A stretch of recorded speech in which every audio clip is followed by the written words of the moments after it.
اعوذ باللہ من الشیطان الرجیم بسم اللہ الرحمن الرحیم وَلَقَدْ آتَيْنَا مُوسَى الْكِتَابَ وَقَفَّيْنَا مِن بَعْدِهِ بِالرُّسُلِ وَآتَيْنَا عِيسَى ابْنَ مَرْيَمَ الْبَيِّنَاتِ وَأَيَّدْنَاهُ بِرُوحِ الْقُدُسِ أَفَكُلَّمَا جَاءَكُمْ رَسُولٌ بِمَا لَا تَهْوَى أَنفُسُكُمْ اسْتَكْبَرْتُمْ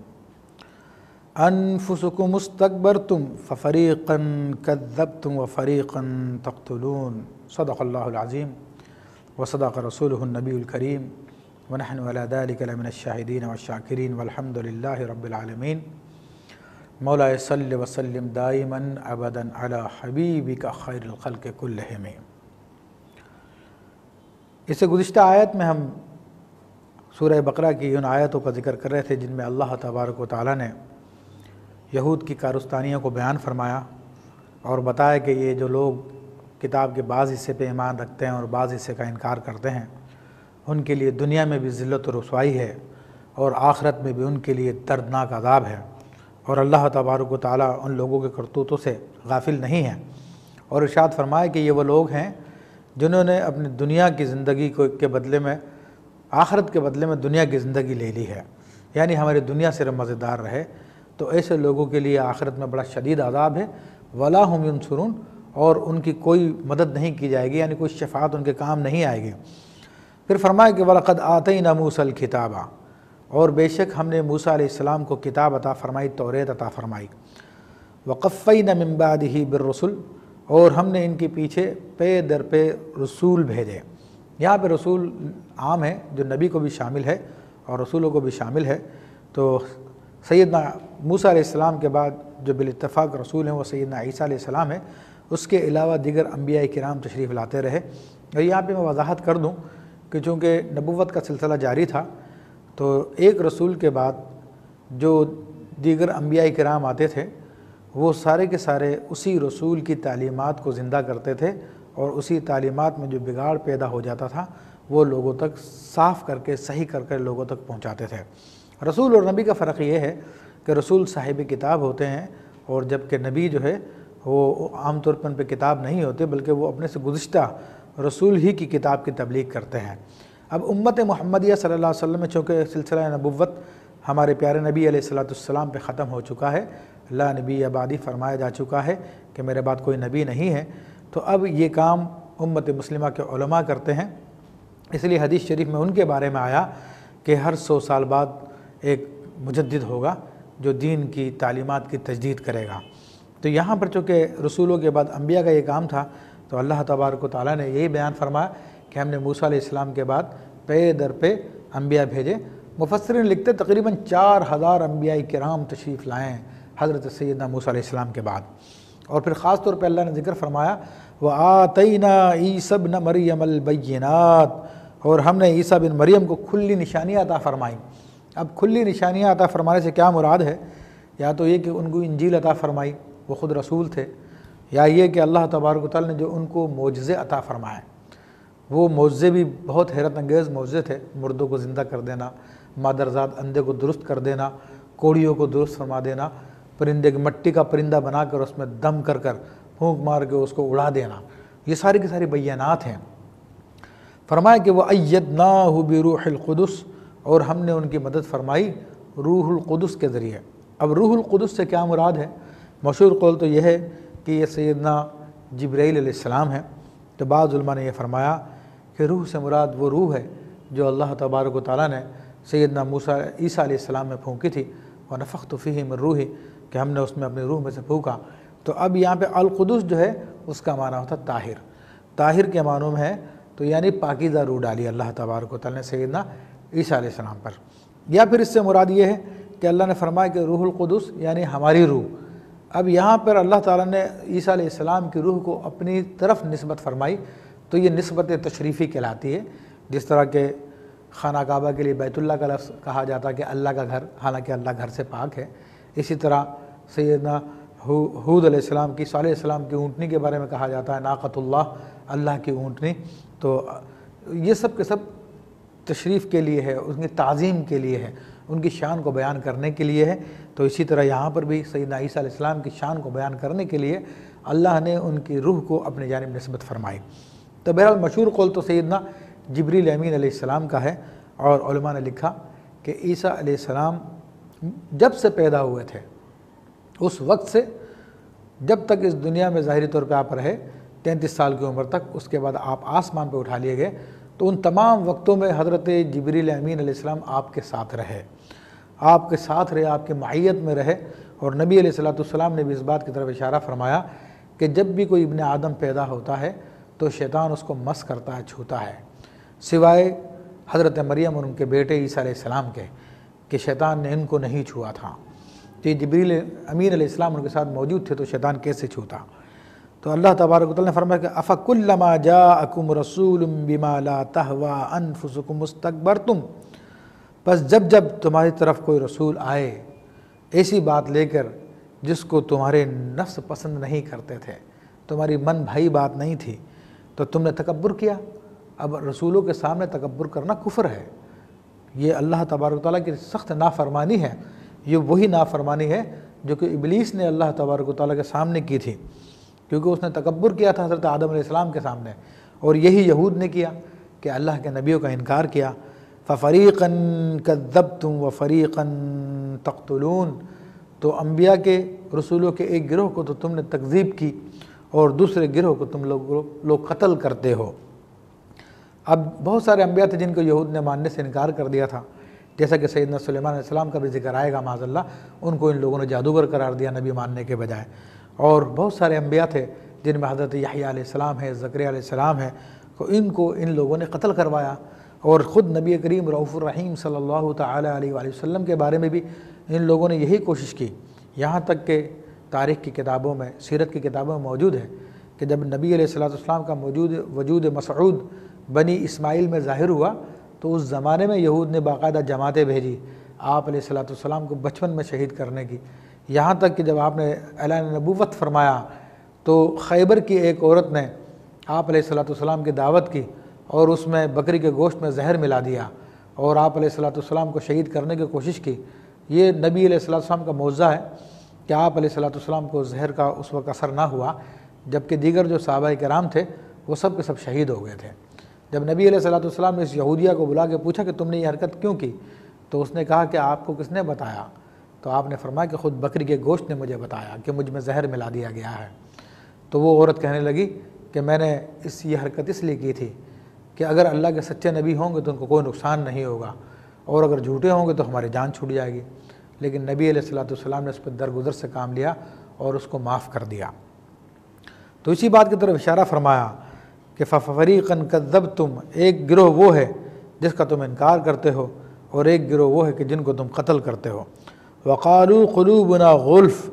اور وہ ان لوگوں نے کہا کہ ہمارے دلوں پہ پردے چڑھے ہوئے ہیں، ہمارے دلوں پہ غلاف ہیں۔ جب نبی علیہ السلام ان کو دین کی دعوت دیتے ہوئے ماننے سے انکار کر دیتے تو وہ لوگ یہ کہتے تھے کہ ہم کیا کریں، ہمارے دلوں پہ پردے ہیں تو ہم لوگ آپ کی بات کیسے مانیں۔ لیکن اللہ تبارک و تعالیٰ ان کی اس بات کا خود جواب دیتا ہے، بل لعنہم اللہ بکفرہم فقلیلا ما یؤمنون، نہیں پردے نہیں بلکہ اللہ تبارک و تعالیٰ نے ان کے کفر کی وجہ سے ان پہ لعنت فرما دی ہے، بس تم میں سے کم ہی لوگ ہیں ایمان لانے والے۔ تو یہاں پر اللہ کی لعنت فرمانے سے کیا مراد ہے کہ یہود نے پے در پہ اللہ تبارک و تعالیٰ کی نافرمانیاں کی، اللہ کے نبیوں کی گستاخیاں کی، ان کو شہید کیا، ان کو جھٹلایا، تو جس کی پاداش میں اللہ تبارک و تعالیٰ نے ان پہ لعنت فرمائی۔ لعنت سے مراد یہ ہے کہ ان کو اپنی رحمت سے دور کر دیا۔ فرمایا کہ وَلَمَّا جَاءَهُمْ كِتَابٌ مِّنْ عِنْدِ اللَّهِ مُصَدِّقٌ لِّمَا مَعَهُمْ، اور جب اللہ کی جانب سے کتاب ان لوگوں کے پاس آئی وہ جو اس بات کی تصدیق کرتی تھی جو ان کے پاس تھی۔ اب ان کے پاس توریت تھی اور توریت میں نبی کریم صلی اللہ علیہ وسلم کی نعت تھی، تو یہودی نبی علیہ السلام کی نعت کا انکار کرتے تھے، تو اس کے بارے میں اللہ تعالیٰ نے فرمایا وَكَانُوا مِن قَبْلُ يَسْتَفْتِحُونَ عَلَى الَّذِينَ كَفَرُوا، اور یہ لوگ اس نبی علیہ السلام کے ظہور سے پہلے یہ کفار کے خلاف اس نبی کے وسیلے سے فتح کی دعا کیا کرتے تھے۔ اب یہاں پر مختصر سا میں عرض کر دوں کہ چونکہ نبی کریم رؤوف الرحیم صلی اللہ تعالی علیہ وسلم کے جب ظہور کا زمانہ قریب آیا تو یہود کو تو معلوم تھا کہ نبی آخری زمانہ تشریف لائیں گے اور وہ بھی مدینہ منورہ میں تشریف لائیں گے، تو اس زمانے میں ان لوگوں کی کفار سے جنگ ہوا کرتی تھی، جس پہ کفار ان کو دبا لیا کرتے تھے۔ تو یہ لوگ پھر کفار کو کہا کرتے تھے کہ انتظار کرو نبی آخری زماں کے آنے کا، نبی آخری زماں جب تشریف لائیں گے تو ہم ان کے ساتھ مل کر تم سے جہاد کریں گے اور تمہیں ایسے قتل کریں گے جیسا قوم عاد اور سمود کو قتل کیا گیا،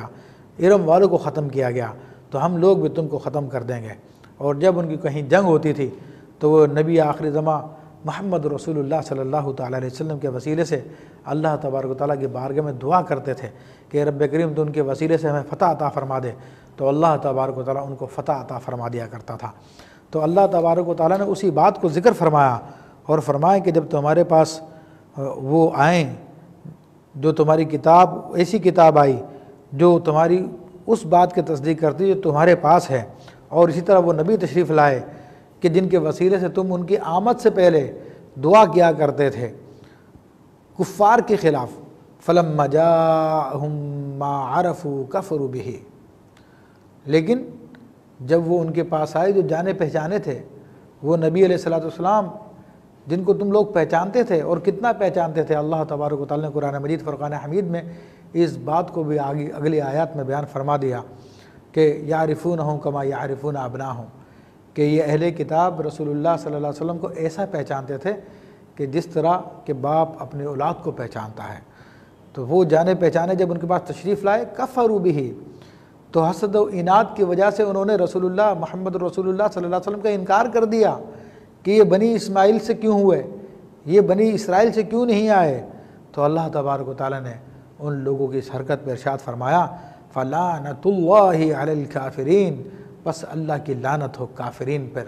انکار کرنے والوں پر، یعنی جان بوجھ کے انکار کرنے والے۔ اور فرمایا کہ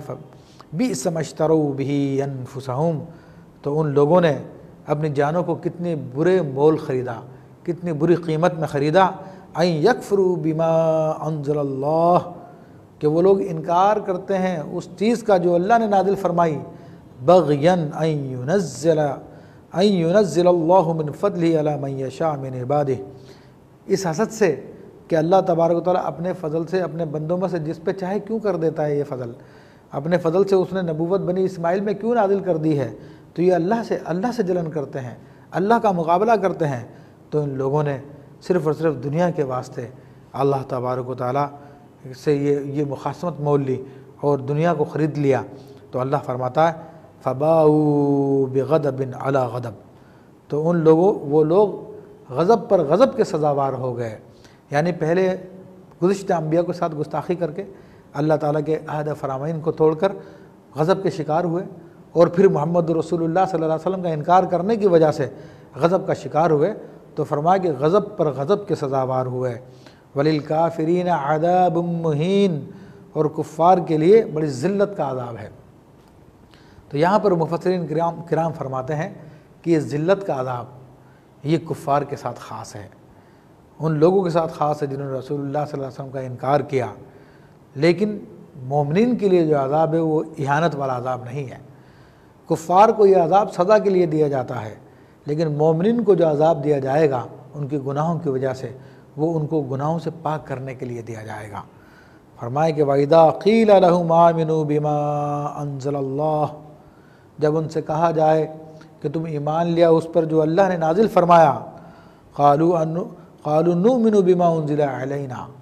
تو وہ کہتے ہیں کہ ہم تو صرف اسی پہ ایمان رکھتے ہیں جو ہم پر نازل کیا گیا۔ وَيَكْفُرُونَ بِمَا وَرَاءَهُ، اور اس کے علاوہ جو کچھ ہے اس سب کا انکار کرتے ہیں۔ وَهُوَ الْحَقُّ مُصَدِّقًا لِمَا مَعَهُمْ، حالانکہ اس کے علاوہ جو ہے یعنی قرآن مجید جو ہے وہ حق ہے اور وہ تصدیق کرتا اس بات کی جو ان کے پاس ہے، یعنی ان کی کتابوں کی قرآن مجید تصدیق فرماتا ہے۔ تو اب اللہ تبارک و تعالیٰ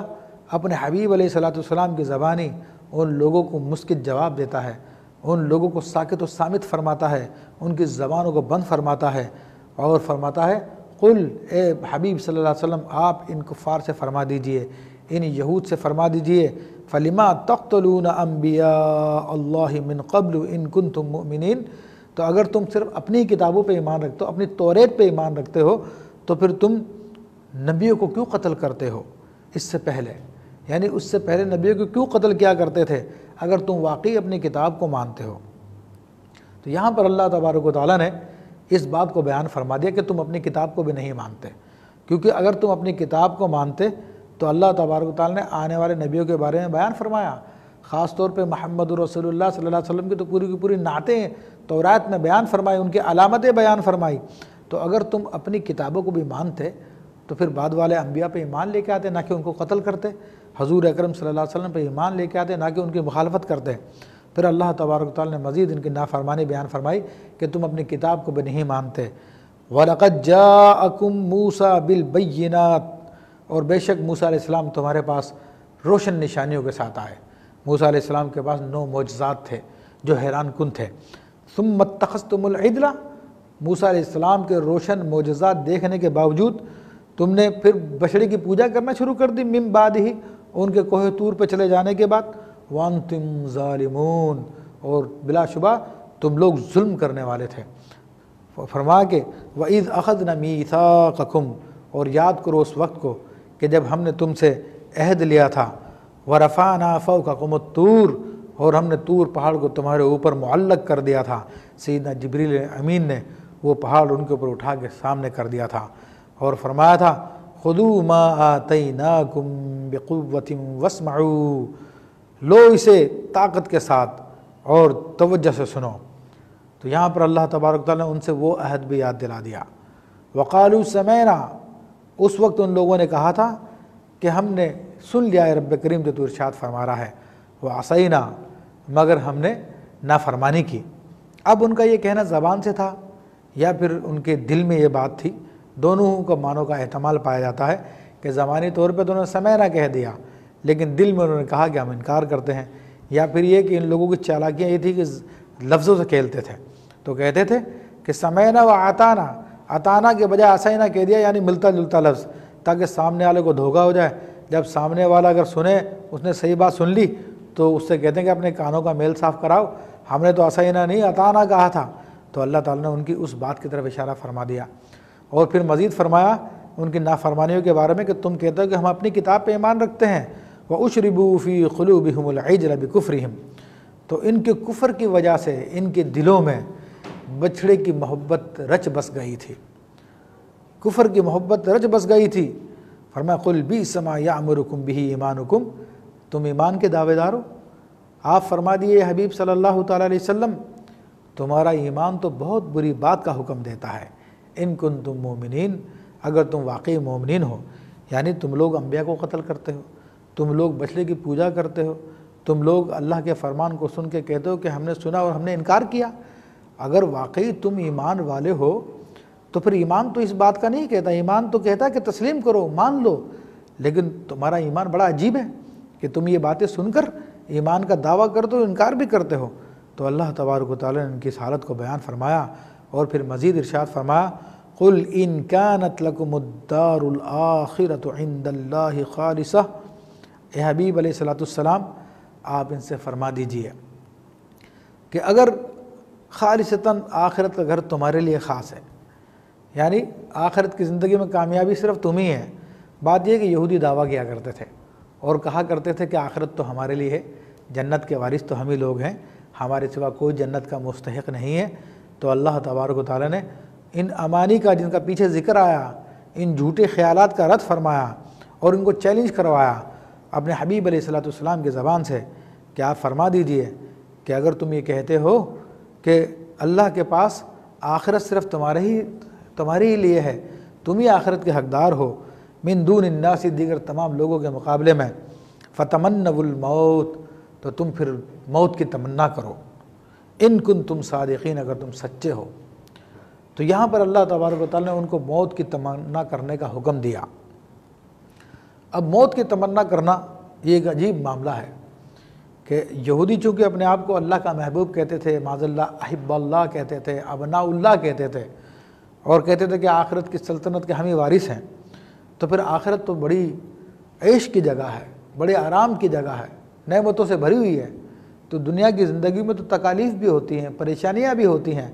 تو تم اس تکلیف دہ زندگی کو چھوڑ کر آخرت کی طرف روانہ ہو جاؤ، اگر وہی تمہارے لیے خاص ہے تاکہ اس سے بہتر زندگی تمہیں مل جائے۔ تو اللہ تبارک و تعالیٰ نے یہ چیلنج کروایا اور ساتھ میں ہی معاوضے کے طور پر ارشاد فرما دیا وَلَن يَتَمَنَّوْهُ أَبَدًا، یہ لوگ ہرگز بھی کبھی بھی موت کی تمنا نہیں کریں گے۔ کیوں نہیں کریں گے؟ بما قدمت ایدیہم،